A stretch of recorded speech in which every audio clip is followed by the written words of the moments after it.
This story begins with the destruction of the world, much like many other manhwas. The entire city was engulfed in flames. Armies and aliens were battling in the sky, while on the ground, massive monsters attacked the public, devouring them like chickens. Suddenly, a beast so colossal appeared that it blocked out the sun, plunging the sky into darkness. Yet it felt like a kindred spirit. Our protagonist walked toward the massive creature, and as he gazed into its eyes, he felt as if they were the same being. The beast was him, and he was the beast. The enormous creature turned to face the monsters and unleashed an energy beam from its mouth resembled Godzilla's. For all the humans fleeing from the aliens and monsters, it was a sign of hope. Something so powerful was on their side. Our protagonist looked down at the world, knowing it would honor him as if he were a god. Now, he is humanity's hope, the one who can control that massive beast. It all began a few months ago. Reports on the news stated that on June 2, 2224, the zoo in Ning City was attacked by a snake over 100 meters long. Experts were unable to identify the species of the snake. Several citizens managed to film the appearance of a giant whale-like beast in the sky north of the city caused quite a stir. Recently, internationally wanted criminals had been spotted on the loose in Ning City. The news was being broadcast live on television in a room where our protagonist lay on a table covered in his own blood. Yet, he could see himself lying there unconscious. He was deeply confused because the body in front of his eyes was his own. He couldn't understand what was happening. Turning around, he caught a glimpse of himself in a mirror and was shocked to see that he had transformed into a sea iguana. Our protagonist's name is Chen Chua, sophomore at the University of Nim. Chen Chu had been renting a place off campus because he didn't like living in the dorms. He loved cold-blooded animals and was fascinated by their vibrant colors. The pet store where he often bought animals had just received a new batch of exotic pets, and Chen was immediately drawn to a sea iguana, an amphibious creature. Sea iguanas are generally gentle, but an accident occurred the moment this one was set free. It broke out of its cage and attacked Chen, biting his hand with its sharp teeth. Chen was in immense pain and immediately pulled out his phone from his pocket, striking the sea iguana on the head. When the sea iguana was hit, it lost its grip and freed Chen's hand. However, before falling, the iguana's tail struck Chen's phone, which then hit Chen on the head. As a result, both of them lost consciousness. After seeing himself as the sea iguana in his dreams, Chen woke up to find the creature right in front of his face. But something had changed in both of them. When Chen raised his hand, the sea iguana raised its hand too. Chen was surprised to discover that he could now control the lizard's body as if it were an extension of his own. It felt just like moving his arms. Smiling at the sea iguana, he wondered if this was his so-called golden finger. Perhaps it was finally time for his hero's journey to begin. But there was a problem. Chen didn't know what his iguana buddy was capable of. He wondered if he should live stream to show off how smart his lizard was, or sell freshly dug up abalone or sea cucumbers. Thinking about all this, Chen felt disappointed. He guessed he wasn't meant to be a main character after all. When other people get cheats, they either become a powerful villain ordained by fate or a tree that grows into the god of the universe. He was stuck with a little lizard. While thinking about all this, both his and the iguana's stomachs growled at the same time. Chen realized he was very hungry as he hadn't noticed he'd been passed out for the entire day. Looking at the iguana, he wondered what sea iguanas ate. His sea iguana seemed very curious and started climbing onto Chen's hand. Seeing this, Chen thought, since it's a lizard, it should be fine with meat. He took a packed steak out of his refrigerator and, using his amazing cooking skills, prepared a delicious medium-rare steak. When the sea iguana saw Chen's cooked steak, its eyes lit up immediately and it began eating the steak happily. Watching it eat like that, Chen smiled and said, "I knew it, sea iguanas and lizards can both eat meat." Just as the sea iguana was devouring the steak, a system notification suddenly popped up in front of Chen's eyes, saying, "After eating, your clone received 5 evolution points, and your constitution has increased by 0.5. Chen was shocked. What is this? Before he could make sense of anything, the entire system's status window suddenly popped up. It was Chen's status window. It showed the following. Level 0, Constitution 8.5, Spirit 12, Talent Mind Control Traits. External Aura, Beginner, 0/1000 XP, and Q Perception, Beginner, 0/1000 XP. Skills Extremities, Boxing, Beginner, 48 points. Stepping cloud jump, beginner, 66 points. Springing leg, beginner, 39 points. Clone C, iguana. Evolution not started, 5 points. 200 points needed for the first evolution. Chen stared at the window in disbelief, still trying to process what was happening. Chen was too shocked to see the status window. He wondered if this was his actual cheat. In the status window, what caught Chen's eyes the most were his skills.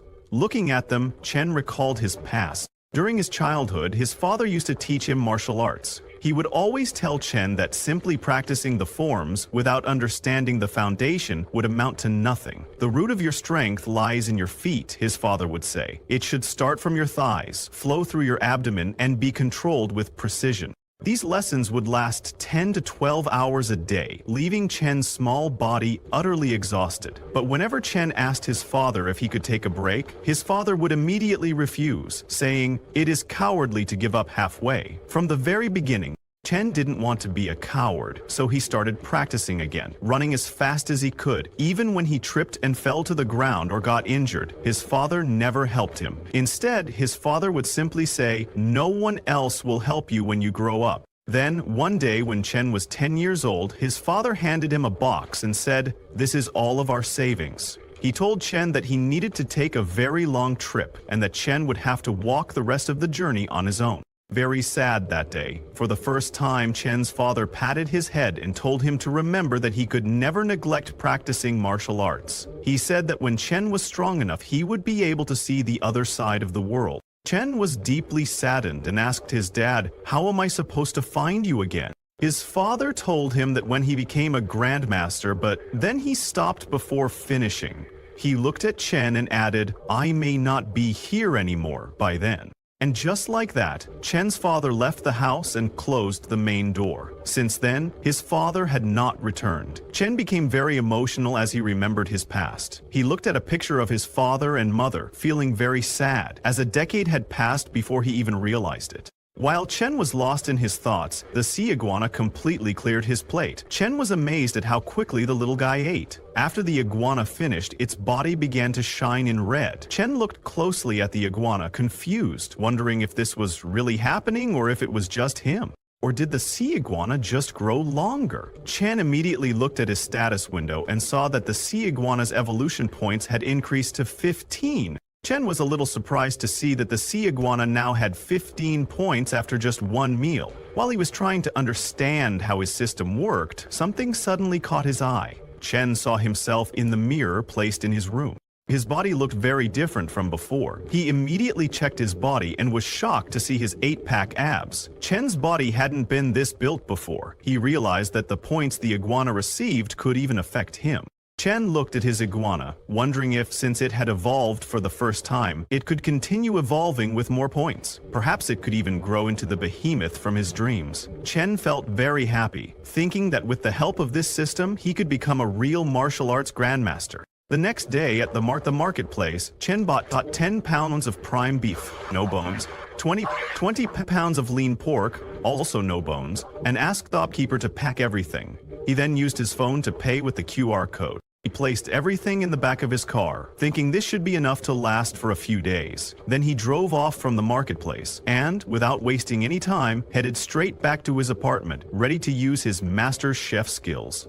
He made all kinds of dishes for the sea iguana to eat, believing that doing so would bring him closer to becoming a martial arts master. Upon seeing the dishes, the sea iguana's mouth watered. In just a few seconds, the sea iguana finished all the plates. Chen connected his mind with the sea iguana and found that, in the iguana's palate, pork didn't taste as good as beef. He then disconnected the control and woke up. After just a few minutes of connection, he felt tired. While stretching, he said, "The beef could use a bit more cumin. I'll make sure to add more next time."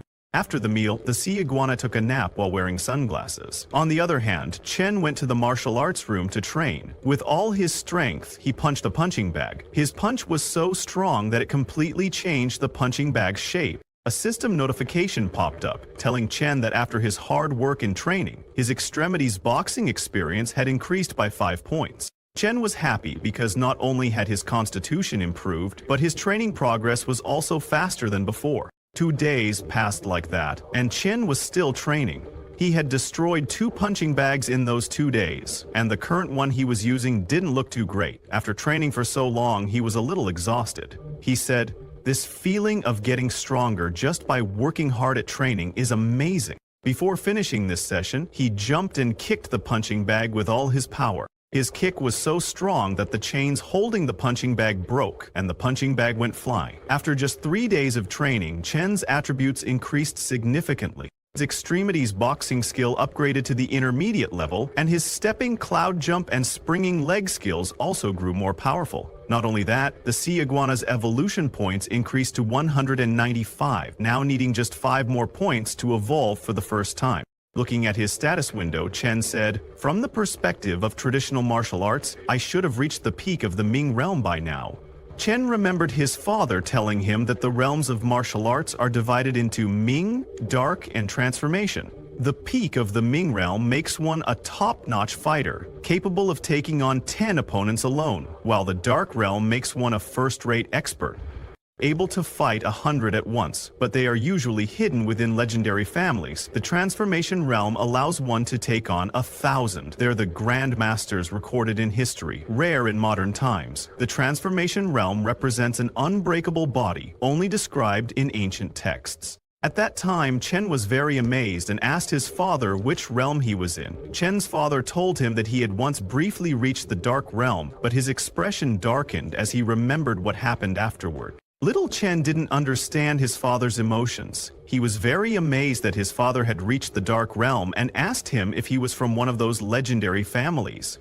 Chen's father was shocked by little Chen's question. He took a deep breath and told Chen that he was just from Luotuan. In the present, it was already afternoon. When Chen came out of the martial arts room, he found his sea iguana lying on the sofa. He was surprised to see how much the sea iguana had grown in just 3 days. The sea iguana only needed 5 points to evolve. Looking at it, Chen said, "One more meal and you'll be ready to evolve. Let's hope it won't be disappointing." He made many dishes again and gave them to the sea iguana. As the sea iguana started eating, its evolution points began to increase. The evolution points reached 199, and it was almost ready to evolve. Chen connected with it again. Chen couldn't wait to see how this little guy would change, so he connected with the sea iguana. When the evolution points reached 200, a system notification appeared, telling Chen that his clone, the sea iguana, had met the evolution requirements, and the evolution would now begin. Just as the notification appeared, a lightning bolt ran through the sea iguana's left hand. The pain was so intense that Chen, who was connected to the sea iguana, also felt it in his own left hand. Both Chen and the sea iguana fell to the ground because of the pain. Spikes grew on the sea iguana's back, and its body began to grow. Scales appeared all over its body. The sea iguana was in so much pain from the transformation that it ran wild in the room, destroying everything in its path. After a few minutes, the pain of the evolution slowed down. Chen, still lying on the ground, was very shocked. He didn't think evolution would hurt this much. Suddenly, he heard some noises from his side and looked over. It was the sea iguana, which had now grown to the size of a crocodile. Chen was impressed by its size and decided to see how strong his sea iguana had become after evolving. At Chen's command, the sea iguana turned with lightning speed and hit the punching bag with its tail. The punching bag exploded from the force of the sea iguana's tail attack. Chen was impressed. His constitution doubled and his spirit increased by 2. His external aura and key perception traits also became more powerful. After completing the first evolution, the sea iguana needed 1,000 evolution points to evolve again. Chen was surprised when he looked at his status window, as he didn't expect this. When the clone evolves, he hadn't anticipated that his main body's physique and attributes would directly double in growth. Looking at his status window, Chen was a little confused. He didn't know if his attributes increased because his current strength was too weak, or if every time the clone evolves, his body's constitution would double. Chen smiled, thinking, if it's the former, then my strength will improve at a decent pace early on. But if it's the latter, that would be kind of terrifying. Currently, judging by traditional martial arts standards, Chen realized that he had just entered the dark realm. He activated his traits, which allowed him to unleash external energy. Seeing red energy coming out of his body, Chen got very happy because now he was officially a martial arts expert. However, after looking at the energy, Chen understood that with training, 100 skill experience points a day was the limit. He thought that, since the improvements were mirrored, to further enhance his body he would have to rely on the sea iguana. He connected himself again with the sea iguana, and when he released his energy, the sea iguana also released the same energy. Chen was shocked to find that even the iguana could release external energy. Suddenly, the sea iguana became alert and looked in the direction of the main door. It felt like someone's presence, and that person started knocking on Chen's apartment door. Chen was also a little surprised by the sudden guest. The one knocking on the door was a muscular guy who looked very angry. Chen opened the door slowly and asked the muscular guy what happened. Chen stepped outside while his energy was still active, and because of that, his presence felt like that of a monster in human form. The muscular guy was shaking in fear after seeing Chen, thinking, "What's with this kid? He's giving me the vibe that he could crush me in seconds." The muscular guy tried to act as sweet as he could to avoid angering Chen and told him that lately it had been kind of noisy upstairs, so he came to check if his place was under renovation. Chen acted clueless and immediately apologized to the man, explaining that there were no renovations here, he had just been training lately and didn't realize it was that loud. The muscular guy became more scared upon hearing that it was just training, wondering whose training feels like an earthquake. He tried to take a sneak peek into Chen's apartment and saw that everything inside was destroyed. It felt like an earthquake had happened inside. The muscular guy was too scared to see all that and realized that if he said anything to Chen, it wouldn't go well. He immediately turned around and said, "It's fine, no big deal." While leaving, he asked Chen if he could change his training methods a bit, maybe something quieter. Chen apologized again and told the man that it was no problem and that he would adjust his training methods from now on. The scared, muscular guy thanked Chen and immediately went into the elevator to escape. After he left, Chen's sea iguana came out, having been hiding on Chen's command. After checking that everything was okay and that the muscular guy hadn't found out, the iguana relaxed. About the sea iguana, Chen closed the door. Looking at the size of his sea iguana clone, he realized that it was too large and no longer suitable to keep indoors. He decided that it was about time to release the sea iguana clone into the sea. He took the sea iguana in his car and drove off to the nearest beach. When he arrived at the beach and checked that no one was around, he opened the door of his car and let the sea iguana come out. Even though it was a sea iguana, it was its first time seeing the sea in real life. After that, Chen connected his mind with the sea iguana, controlled its body, and guided it into the sea. Once the sea iguana was underwater, Chen activated his energy sense. With the energy sensing activated, Chen could see many sea creatures all around him, thanks to the current energy sense. He can cover a radius of 10 meters around him. While he was exploring the sea and its animals, he saw a 5-eyed fish swimming. Chen was shocked to see that a fish actually had 5 eyes. He decided to make it today's first target. Slowly, he started following the 5-eyed fish, getting very close. He immediately jumped to attack. The fish was too shocked to see the sea iguana and quickly swam into a hole in the ground. After killing that fish, the sea iguana ate it. A system notification appeared, telling Chen that after eating the mutated fish, his clone gained 10 evolution points. Chen's physique also increased by 1. Chen was surprised to see 10 evolution points because after evolving, eating normal food only provides 1 evolution point per meal. But mutated fish can actually give 10 points. Chen thought that with these kinds of mutated creatures appearing in the ocean and the recent news, it seemed like the world was far from peaceful. While roaming around, Chen noticed a mutated fish with 10 eyes and hunted it down. He killed the fish with its sharp teeth and devoured it, gaining more evolution points. After a few hours, Chen received a system notice that his clone had already reached the daily cap of 100 evolution points and could not gain more today. Chen was amazed to see that while exploring, to human eyes, the ocean at night is cold and pitch black. But through the sea iguana clone's eyes, he saw that the underwater world is colorful and vibrant. As an amphibian, the sea iguana can stay underwater for a long time. But since it doesn't have gills, it still relies on lungs to breathe, so it needs to surface for air every now and then. While exploring, he saw a huge crack on the surface of the sea. He entered the crack and found a cave inside, filled with air. Chen thought this spot looked pretty good and decided to have the sea iguana clone rest there. After disconnecting the mental control of the sea iguana, Chen said, "Since the clone is settled, it's about time for me to head back." While heading home, he saw a house in the middle of the forest. Chen was shocked to see the house. He could not believe that someone was actually living in this place. But before he could pass the house, he heard someone's voice asking for help. Chen understood that something was wrong. His super hearing activated at the right time. However, to avoid alerting the bad guys, he didn't stop his car and continued driving. His decision was correct because two thugs, one bald and one with blue hair, were looking at his car from inside the house. They checked carefully to see if Chen's car had left. Those thugs had kidnapped a girl whose screams for help Chen had heard. The two thugs were checking the car outside, and one black-hailed thug was stopping the girl from screaming. The bald thug kicked the black-hailed guy, shouting, "How are you this careless? Didn't I tell you to watch her? You didn't even notice the cloth fell out of her mouth." The black-hamed thug explained to his boss that it was so dark outside, how could he have seen it when they dragged her in? The bald thug understood that it wasn't his fault. He took a cloth and covered the girl's mouth, telling her to shut up and behave, or he would let the guys have their fun tonight. The girl was very scared and helpless. Little did she know, her savior had already arrived. Chen came on foot so that the thugs wouldn't get alerted. He immediately activated his energy sense. With that, he could easily see what was happening inside the house and how many people were there. It worked like X-ray vision. He saw that inside there were two thugs having a drink, a girl who was tied up with ropes, and another thug standing beside the main door eating something, and he was busy on his phone. Seeing the scene from inside, Chen realized that it was either kidnapping or human trafficking. There were 3 men and 2 of them had knives. Chen decided that it was best to deal with them within a minute.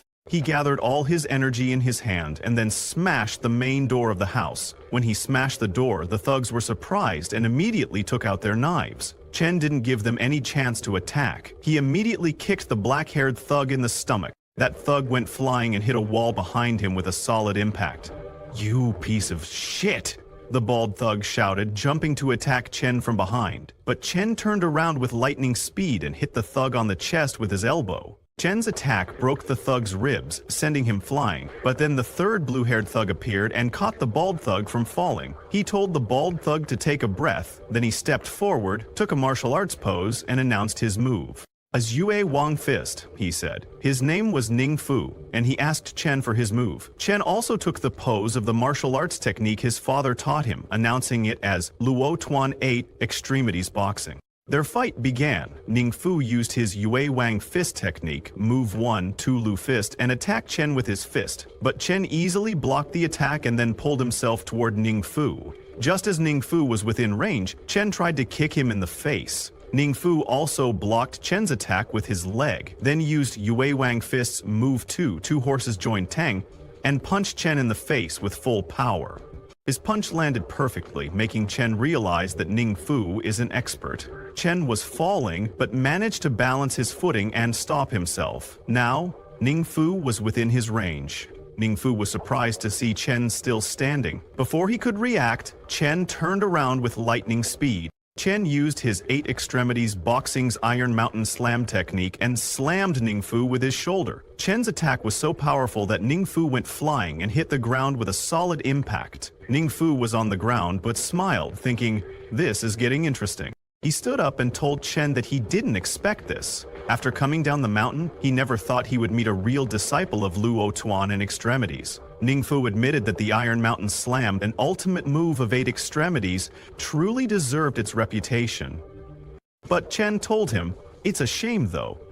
Confused, Ning Fu asked him what he meant by a shame. Chen walked toward Ning Fu and told him that he didn't expect to see a thug being halfway decent with Yue Wang Fist. What a shame that the disciple of Yue Wang Fist has gone down a crooked path. Hearing that, Ning Fu started smiling. While standing, he said, "What are you so high and mighty for? You're just a student who doesn't know any better. I only understood after I left the mountain." He suddenly jumped to attack Chen, shouting, "In this world, if you want to get ahead, you have to do whatever it takes." Ning Fu left his martial arts stance and used his fingers to attack Chen's eyes. Chen was surprised, but he reacted in time and kicked Ning Fu in the face, sending him flying. Ning Fu went flying and fell flat on his face. After the battle, Chen's adrenaline went down and he collapsed on the ground. Chen admitted that the battle between martial artists was truly dangerous. The pressure he felt from Ning Fu was far greater than dozens of strong musclemen. Looking at his fist, Chen thought, "Too bad that my control over my strength is still inadequate. Things don't bode well for these three people. They've all sustained serious injuries." Chen decided to practice mastering control over his strength somehow. After seeing all the kidnappers defeated, the girl started making sounds to call Chen. Chen went and freed her from the ropes. The girl was so scared that she immediately hugged Chen. Chen comforted her, saying, "It's all over now, don't be scared." The girl, while crying, thanked Chen for his help. After the girl calmed down a little, Chen gave her a phone and told her that she could call the police after he left. Chen told her that if the police asked about him, she could tell them she didn't get a good look at him and didn't know who he was. The girl he saved was very pretty. She nodded and told Chen that she wouldn't tell the police. Then, 10 minutes later, the police arrived at the scene. They surrounded the whole place. Officers entered, telling the thugs not to move and to put their hands in the air. But the officers were shocked when they saw inside. All the thugs were already lying on the ground, and only the girl was standing there. The scene then shifted to police headquarters, where security agency police officer Guan Qing came to her deputy chief's office with the information he had asked for. She told the deputy chief that they were able to see clearly. There were footprints on the broken door. Based on the depth and the way the door's axle broke off, someone kicked the door open from the front. The door flew about 3 meters away, so the force used was at least 1,000 kilograms. She took out all the photos from the scene and told the deputy chief that among the kidnappers, 2 of them died instantly, and the one left has entered a vegetative state after suffering a major concussion. According to the kidnapped girl Lin Rongya, the person who helped her was wearing a mask at night, and she couldn't tell what they looked like. The deputy chief of the security agency looked at those photos and became confused, asking, "How can this be?"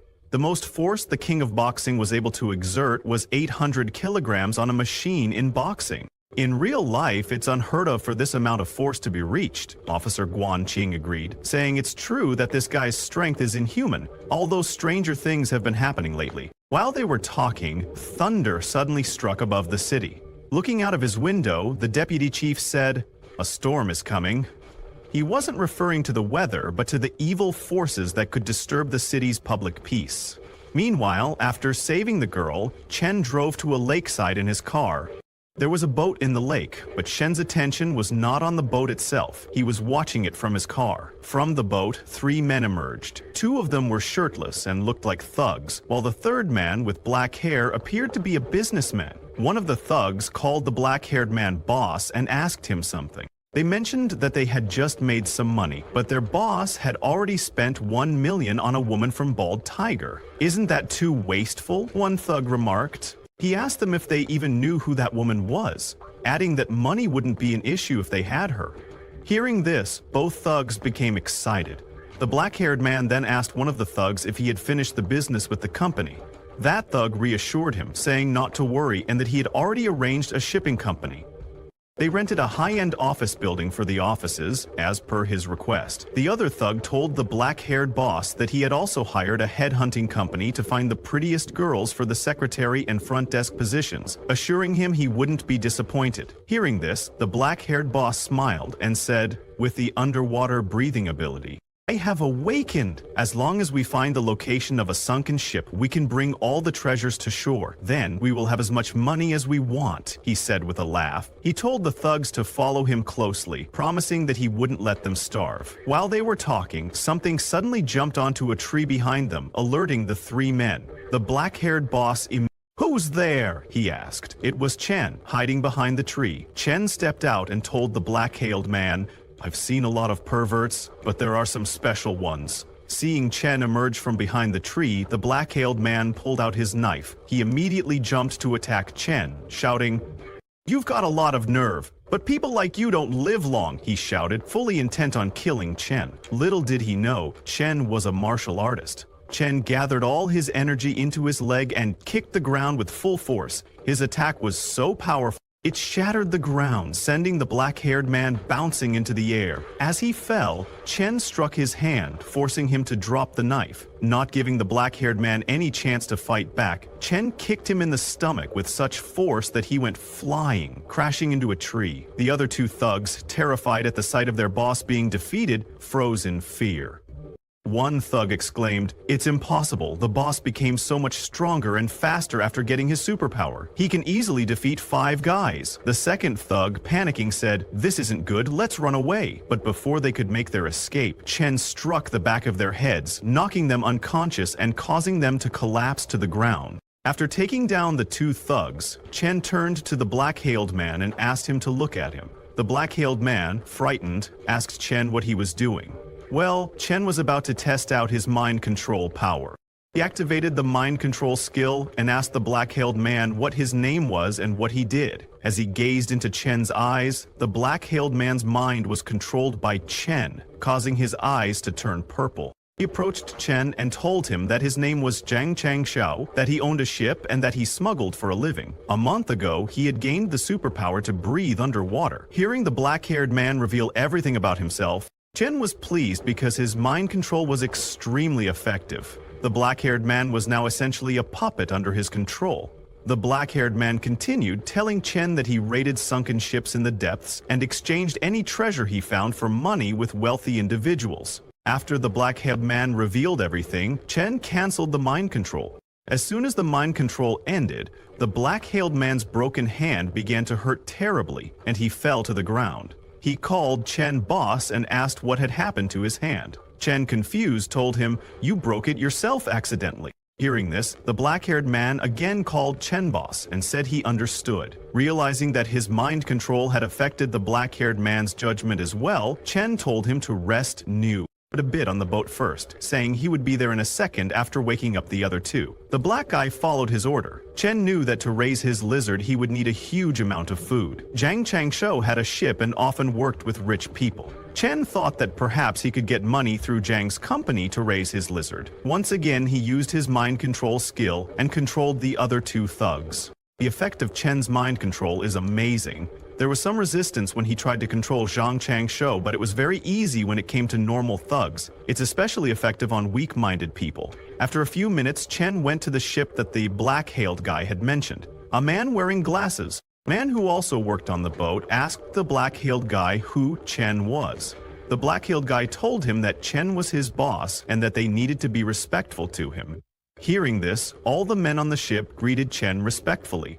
Then the black-hailed guy asked the man with glasses to prepare the contract for the transfer, saying, "This is my boss's ship now." In a few minutes, the man with glasses prepared the transfer contract and handed it over to Chen. Chen took the document and asked the man with glasses to wait for him at the office the next day. He then told the black-haired guy who was injured to follow him to the hospital. The next day, early in the morning, out at sea, Chen continued his hunt with his sea iguana. They immediately attacked it. A great white shark took the sea iguana into its mouth and tried to bite it. However, just as it attempted to bite, the sea iguana raised its spikes, injuring the shark. The shark died, and seeing this, the others got scared and fled.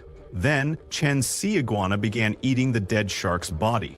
It gained 10 evolution points. Chen was connected to the sea iguana and shared its senses. He tasted the great white shark's meat and thought it was very tender. After eating the shark, Chen received a system notification stating that his clone had met the evolution requirements. The notification asked, "Does he want to evolve?" The sea iguana. Chen was a little surprised to find that he could make the choice now. He confirmed it to evolve. The sea iguana came out of the sea and its evolution began. Lightning of evolution started coursing through the sea iguana's body, causing it immense pain. At the same time, in the gym, Chen also felt the same pain and collapsed to the ground. He looked at his stats window and saw that he had leveled up and was now level 1. His constitution was 130 and his spirit was 38. His beginner traits, external aura and key perception, now had 280 experience points. His skills had also been enhanced. They were all now at the intermediate level. His 8 extremities boxing skill had 370 experience points, stepping cloud jump had 290, and tan leg technique had 370 points. Chen's clone had evolved into a scale-armored, spiny lizard. It was a newborn, ferocious beast, attempting to evolve into a ferocious beast lord. It had evolved twice and needed 5,000 evolution points for its next evolution. It also gained an ability named Water Affinity. Chen's body had also become more muscular. He was happy because he had made a breakthrough, and his constitution was now 13 times that of a normal person. He had reached a level equivalent to great success in the dark realm of ancient martial arts. However, upon looking at his status window, Chen was a little disappointed that his constitution didn't double after this evolution. Still, this confirmed that it had doubled the last time. Because his base stat was low, he looked into the sea iguana's details and noticed that it now had water affinity. However, he didn't know anything about it and wondered what it meant to have water affinity. Chen then connected himself to the sea iguana and was surprised to see its body size. The sea iguana's body had become much larger. Its bone density was several times greater than before, and its weight had reached 4 to 5 tons. Its power had doubled, and the claws were as strong as steel. Now, it was much more explosive than before. Following the ship, Chen noticed that the sea iguana could now swim at up to 70 kilometers per hour, faster than a large ship. The sea iguana made less noise and also felt less resistance while swimming. Chen thought this must be due to the water affinity ability. The next day, Chen called the glasses guy and asked him if anyone had been asking for treasures lately. The glasses guy told him that no one had been asking recently. Hearing that, Chen said they would now find the treasure themselves. He then asked the glasses guy how the research was going. The glasses guy informed him that they had found a few locations with sunken ships, but without Boss Zhang, who could breathe underwater, they couldn't do anything. Chen told the glasses guy, "Don't worry about it, he can do that." Chen looked into the database and found that the shallow water areas of routes used by Z country in the past, as well as the major commercial waterways used by H country and R country, had mostly been explored. However, there were still many priceless ships in the deeper areas. Chen took his sea iguana to a location 25 kilometers off the southeast coast of the Yellow Sea. Chen connected with the sea iguana and checked that he could now breathe deeply underwater after this evolution. His perception had also increased. He could feel the area up to 20 kilometers around him. He was assured that now he would be ready to go after tidying everything up. Then, he disconnected from the sea iguana. He looked at his phone and saw that it was almost 11 o'clock. He decided to get some food to treat himself, thinking, isn't the point of raising a clone to enjoy life? Chen went to Pedestrian Street, which was near his house. The meal was nice, but Chen was surprised to find that just one meal cost over $3,000. While he was returning home, he noticed something. He saw a girl lying unconscious on the ground, and two men were checking on her. The scene didn't look right to Chen as a righteous man of society. Chen raised his voice and asked them what they were doing. Chen was confident because he knew that with his growing strength and his passion for martial arts awakening, as long as there was no real danger, he didn't mind stepping in. Seeing Chen step in, the thugs became very angry. One thug, in anger, asked Chen what he had just said. Another thug pulled out a knife and shouted, "Kid, get lost!" The original enslavers and Sponson unwillingly disappeared. When he didn't react to it, the officers became dead. At one point, Shen didn't really want to fight them. He just wanted to scare them. Shen's aura took the form of a beast and directed its gaze at the thugs. Although it was not visible to the human eye, people could feel its pressure. Both of the thugs got scared. They were confused and didn't understand why it felt like they were being stared down by a beast. Scared, one thug asked the other, "Let's get out of here." But suddenly, the girl started laughing. She mocked the thugs, asking them if they were actually scared. Are they really not real men? Seeing the woman provoking the thugs, Chen wondered if she was crazy. Hearing the woman's words, the thugs started to rethink their decision to run away. Looking at the woman, they thought that a woman like her didn't come around every day. They couldn't let her think they were weak. Immediately, the thugs charged at Chen. One thug said to the other that there was no reason to be afraid of Chen as he was just one guy. The other thug agreed, saying, "Yeah, let's get him. This guy's way too cocky." Chen was at a loss for words seeing them charge at him. Everything had already been resolved, but because of the girl, the fight ultimately broke out. Left with no choice, Chen got into his martial arts pose. When the thugs were within reach, he kicked them in the stomach, sending them flying. Chen barely used 10% of his strength. Otherwise, that kick could have reduced them to mush. He decided to let them off this time. They'd done wrong, but not enough to deserve death. Both thugs were very scared. While running away, they called Chen a demon who had come straight out of hell. After the thugs ran away, the girl stood up, laughing like a drunk person. She praised Chen, saying he was amazing and strong. Seeing her act like this, Chen wondered if she was drugged. He immediately took out his smartphone and called the cops, informing them that there was a woman who seemed drunk outside Shengtang Bar. He told the cops that she seemed a bit compromised. While Chen was on the call, the woman came close and started teasing him. In a lovely voice, she asked Chen why he had called the cops if she wasn't pretty and if he didn't want to take her home. Chen didn't respond to her and waited for the cops. Finally, after dealing with that, it was time for Chen to control the giant lizard and search for the sunken ship Chen controlled. He took the giant lizard and headed to the location that the glasses guy had sent him. The information was correct, and there really was a sunken ship here. Chen activated his energy sensing ability, but right now, his energy sense could only reach about 20 meters. Chen needed to keep improving it, but even with just that, after a few minutes of searching, he hit the jackpot. On the shipwreck, he found solid gold bars. After finding the gold, Chen gave orders to the glasses guy to steer the ship 3 kilometers east and drop a crate. The glasses guy said, "Got it," and got to work. While he was preparing the crate, a man called the glasses guy and asked him if anyone else on the boss's crew, besides Zhang Changshou, could breathe underwater. The glasses guy told the other man to stop asking questions and not to pry into the boss's secrets. Then, they dropped the crate, and Chen's sea iguana placed all the gold bars onto it. Chen was connected to the sea iguana, and after it placed all the gold bars in the crate, Chen asked the glasses guy to start recovering the loot. After recovering the gold, Chen went back to check the ship again. While exploring, he saw a piece of metal stuck to the wall of the ship. The sea iguana tried to cut the piece of metal, but it was too tough. Chen was surprised because his sea iguana's claws could easily tear. The sea iguana's claws could tear through regular metal, but they barely left a mark on this. Chen thought this must be some kind of special alloy. It could be very valuable, and decided to take it back for study. The sea iguana grabbed the huge rock and began to swim toward the surface. But before it could reach the top, suddenly a white snake-like fish attacked the sea iguana. It was a huge fish that Chen had never seen before. The fish grabbed the sea iguana with its sharp teeth, trying to kill it. Seeing the ambush, Chen became angry, thinking, "Who do you think you are, even though you're longer and bigger than me? When it comes to strength, offense, and defense, you're no match for me." What Chen said was right. In front of his sea iguana, that white fish was nothing. It killed the fish and ate it like sashimi. A few hours later, Chen went to a beach. Looking at a huge rock, Chen thought, the reefs have been eroded by seawater for years, making them incredibly hard. The deserted beach at night is the perfect spot to test my strength. Thinking that, he punched the rock and saw that the force worked both ways.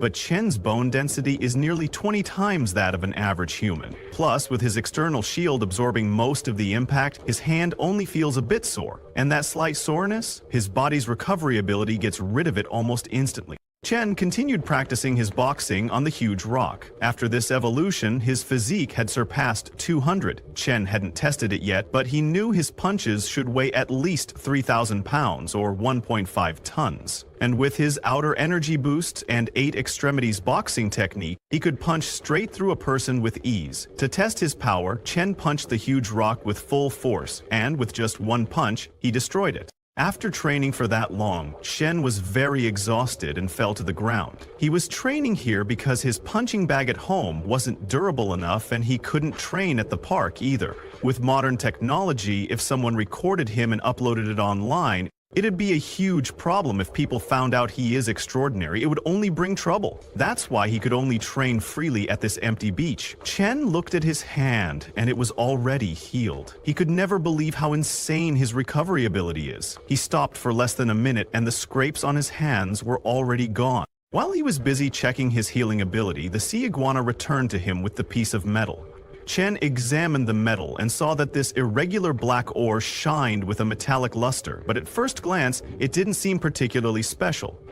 When he tried to pick up the metal, he was surprised because the chunk weighed close to 200 pounds. It was heavy and extremely tough. Even the giant lizard's claws struggled to scratch it. Chen thought that this was perfect for crafting a weapon. But he knew that with his current skills, making a suitable weapon would be difficult. So for now, he decided to focus on dealing with those gold bars. After training, Chen returned to the ship and asked the glasses guy, "Where's the stuff?" The glasses guy told him, he said that it's all on the ship and everything's been cleaned up. He led Chen to the captain's cabin where all the gold was. While Chen was checking the gold, the glasses guy asked him how much money it was worth. He was amazed to see all that gold, saying he had never seen so many gold bars in his life. Chen told the glasses guy that the gold bars didn't have any markings, so they must have been privately minted, which means they can't sell them as antiques. The next day, after doing some research, Chen found a shop in bustling downtown where he could sell the gold on the black market. Just as he entered, the receptionist welcomed him. Chen immediately asked her if they buy gold here. The receptionist told him they did and asked if he was selling rings or necklaces. Chen showed her the gold bars from his bag and told her that he wanted to sell these. The receptionist was quite surprised, saying it was quite a lot of gold. She asked Chen to please come upstairs and she would take him to meet someone. When Chen went upstairs, he met the manager, who was in charge of the shop. The manager greeted him and asked for his name and how much gold he was selling. Chen introduced himself, then opened his bag and told the manager that he wanted to sell all of the gold. Seeing the gold in the bag, the manager told Chen that he would need to have his team check the quality of the gold. He asked Chen to please wait a moment. The manager's staff got to work and started checking the gold while Chen sat on the sofa, waiting for them to finish. After a few minutes, the manager came back and told Chen that his gold bars weighed a total of 1,250 grams. Since they were not very pure and were privately made, they would offer 400 yuan per gram. He asked Chen if that worked for him. Chen knew that privately made gold was hard to sell and that the price the manager was offering was reasonable, so he agreed. After all the necessary processes were completed, Chen received a message from his bank informing him that his account had been credited with 45,000,000 yuan. Chen then left the shop. While driving in his car, he saw many people returning from their colleges or workplaces. Seeing them, Chen thought, people my age are still hustling through college. While I can make millions from just one adventure, all of this feels too surreal to Chen, who has been poor all his life. After getting that much money, Chen decided that first he should get a car because his current car has such a low chassis and is terrible on the bumpy coastal roads. He went directly to a luxury auto showroom and the glasses guy went with him. Both of them began looking for the perfect car that Chen could use daily. While they were checking out cars, some new customers entered the showroom. It was a black-haired guy and his red-haired girlfriend. When Chen saw that girl, he immediately recognized her because she was his ex. Back then, Chen spent a fortune trying to win her over. And what did she do? She chased after wealth and status, living it up with rich boys. When the red-haired girl saw Chen, she mocked him, telling her boyfriend, "That guy over there is the loser who used to chase after me." Hearing that, her boyfriend laughed at Chen and asked, "What's a broke college kid like you doing in a luxury car showroom?" Hearing that, the glasses guy got very angry, asking them, "Who are you calling broke?" But Chen stopped the glasses guy, telling him not to mind them. Seeing the glasses guy angry, the black-haired boy said, "Are we not allowed to say the truth? Aren't you just a broke college student? This isn't a place you can afford, is it?" The red-haired girl told her boyfriend not to waste time on him and to let's go look at cars. The girl went and picked a red car, telling her boyfriend she wanted this one. Her boyfriend got scared. When he saw the expensive car, he tried to make an excuse, saying, "Let me check it out for you." He was thinking that money is for impressing women, and he only gets a few tens of thousands a month to spend, so how could he actually buy her a luxury car? On the other hand, Chen checked out a white car. Looking at the car, Chen thought, this car has a high chassis and can carry stuff. It should meet all my needs. He told the saleswoman that he wanted this car and would pay by card. The saleswoman told Chen that the car cost 2.38 million yuan and asked if he would be paying by card or in full. Chen told her that he would pay in full. The red-haired girl was shocked to hear that Chen was paying for the car by card and that the car cost 2.38 million. But her boyfriend came over and told her that Chen was just pretending. There was no way he had 2.38 million in his account. Hearing that, the red-haired girl agreed, telling him that back then, Chen couldn't even afford anything but instant noodles for weeks just to chase her. They made fun of Chen, calling him a broke student who was pretending to buy a luxury car. The black-haired guy came over and told Chen that there was no need to put on a show, because it would be embarrassing if his card got declined. The glasses guy told the black-haired guy that it was none of his business. The glasses guy immediately accepted the deal. The red-haired girl was laughing at Chen, thinking he was acting like he could really afford it, but he was just bluffing. After a few minutes, the salesgirl returned and handed Chen his card and the key to the car, saying, "This is yours now." Chen thanked her and then looked at his ex-girlfriend and her new boyfriend. The boyfriend was shocked to see that Chen had actually bought the 2.38 million yuan car. The red-haired girl was also very confused, wondering how Chen had gotten so rich. The glasses guy grabbed the boyfriend by the collar, asking, "Aren't you going to keep your word and call our boss Dad?" But then Chen intervened and told the glasses guy not to waste time on people like this. While leaving with Chen, the glasses guy told the two of them that his boss was too kind.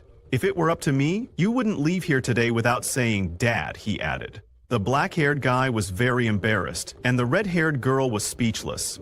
When Chen got into his new luxury car, she chased after him, asking him to just hear her out. But Chen didn't stop. Seeing her, chasing Chen's car, a saleswoman commented that she thought she had found a rich guy, but missed out on someone with real potential. Another saleswoman standing beside her agreed, saying, "That's just how people are. They only regret it after losing something." After leaving the showroom, Chen went to Cloud's Edge restaurant, N-City's top spot for fine dining and service. When he entered with his luxury car, all the waitresses greeted him with respect. He went to a private room when a waitress showed him. The waitress handed him the menu, asking what he would like to order. Chen looked at the menu and ordered a 5,888 yuan Boston lobster and a 7,888 yuan king crab, along with many other items.